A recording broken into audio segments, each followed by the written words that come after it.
Evan, you just Hi, Jeanette. survived the body language oral presentation of Christopher Watts' killer, I survived, yes.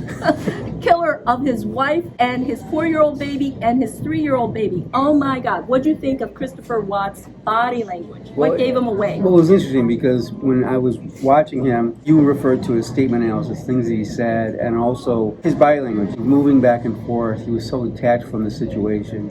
And I was just amazed how detached he was because he didn't refer to his wife by name at all. He said nothing was here. Killers don't want to be attached to the crime, right? Yeah. Doesn't it all make sense? Now that you know that he actually killed his wife, 4-year-old and 3-year-old, why his body reacted the way he did, and we included the statement analysis. What do you think of his body language reactions and the words that he said? Well, I mean, that was the big takeaway because his body language, the way he clenched his teeth, the way his eyes closed, he really was trying to deflect any questions that would get to know that he actually killed somebody. He was deflecting. He's like, I just want to be done with this right now. I want, totally detached from the situation. If your 4-year-old and 3-year-old were, quote, missing, he didn't ask for help. He never in the whole clip did he say, I'm worried about my children. Help me find my children. Help me find my wife. I love my family. None of that.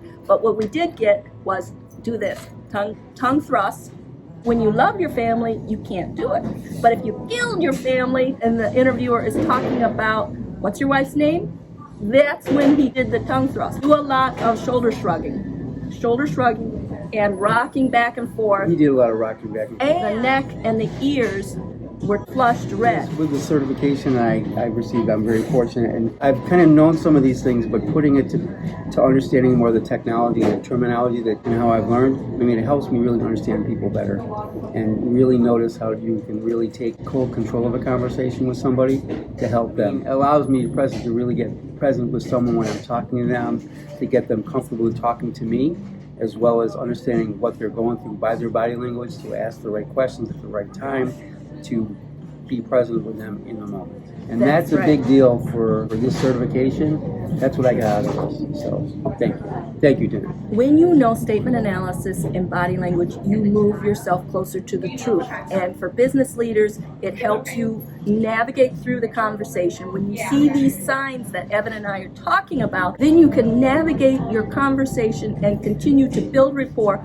or overcome the objection instead of it going over your head. Call me for body language training. Absolutely.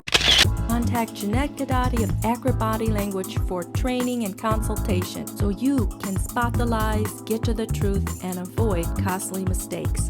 From head to toes, the body always shows the truth.